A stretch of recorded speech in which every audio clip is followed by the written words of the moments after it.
Good morning, Cowboys. I'm Keisha Stewart, and I will be your host this morning. We hope you have had a great Thanksgiving break. Coming up on today's show, we have weather, more information on the recent typhoon in the Philippines, and a sports update. Today is Tuesday, December 1st, and Ken News Network starts right now. Good morning, Cowboys. I'm Riley DeLeon. My name is Keisha Stewart. I'm Kat Gonzalez. I'm Ryan. I'm Cadence. I'm Ava. I'm Patrick. And Ken News Network starts right now.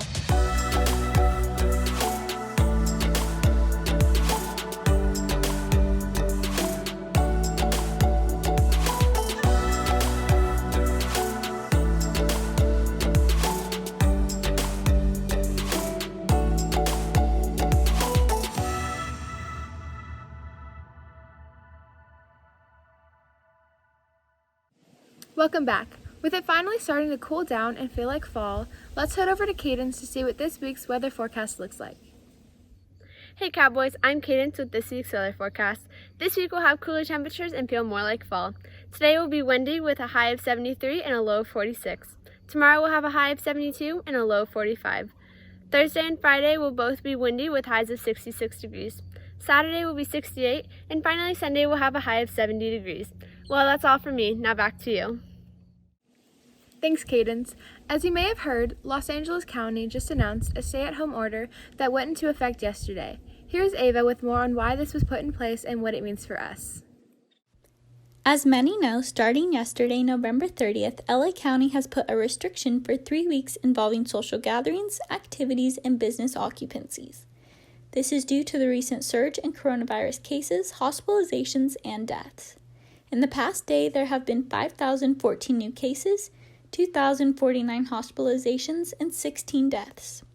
LA County's shutdown and restrictions are the most strict in California, as non-essential activities have already been prohibited and curfews have been set from 10 p.m. to 5 a.m. daily. Businesses will still be open, but their capacities will be cut down. For essential businesses and retail, occupancies will be 35% from its original, and non-essential will be 20% from its original. Personal care will be 25% of its original occupancy, and things like galleries, zoos, mini golf, and other things like that are outdoors will be 50% its original occupancy. Dining will still be open, but only for takeout. This has been put in place to try and help protect LA residents and try to get the numbers of cases and hospitalizations down. This shutdown is scheduled for 3 weeks ending on December 21st, but seeing how the last one went in March, it is truly unknown. Keeping that in mind, stay safe, Cowboys, and have a great day. Now back to you, Keisha. While many are choosing to stay at home, several professional sports leagues are still in play.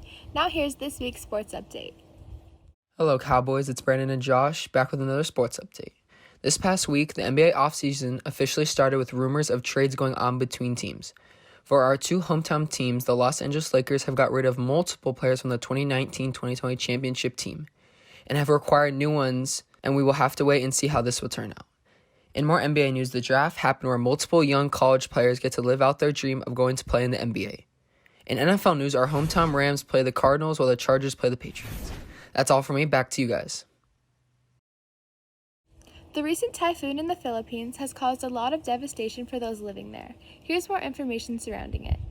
On November 11, 2020, Typhoon Vanco thrashed the Philippines with subsident winds of 90 miles per hour and peak intensity winds equivalent to a Category 2 hurricane. This typhoon hit the Catanduanes Island on Sunday at 4:50 local time. It since has weakened, but it still is destroying land across the main Luzon Island. It has left families with no homes, no food, or fresh water to drink. Sana kaya lang yung current ng tubig, hindi ko na kaya eh. Malakas na pagpapunta na rito, kaya hindi na kaya. Dahil lampas na ng bewang sa looban ng kanyong halos kadibdib na yung tubig. Kaya lumilikas na, nandito na lahat sa eskwelahan. This typhoon has killed 67 people in the Philippines, leaving 13 missing and dozens injured. There are many ways to donate online, for example through Red Cross or through Action Against Hunger. That's all from me. Now back to you. Here at Canyon, there are many ways to spread kindness, including a new way for all to share appreciation and words of kindness with the staff and students. Just submit your message to the link below and it will be shown on the virtual kindness wall. One nice word can change someone's day. Speaking of wellness, this year has been filled with many obstacles, but has also brought change, which can be a source of stress and also a source of hope. Finals week is upon us and is one of the most stressful weeks of the semester. Caring for Cowboys Wellness Center is determined to help students get through this time and create the perfect recipe of success instead of stress. A few tips could be to stay healthy, get lots of rest, and give yourself time to relax and de-stress. There is a workshop tomorrow on stress management and one next Wednesday on study skills. If you have any concerns, questions, or need support, reach out to the Wellness Center. Seniors, it's not too early to start thinking about scholarships. Head over to the counseling website to see what scholarships are open for applications and when the deadlines are. Well, that's all for today's show. Be sure to keep up with us on Instagram and Twitter at CHS News Network. I'm Keisha Stewart. Have a great week, Cowboys.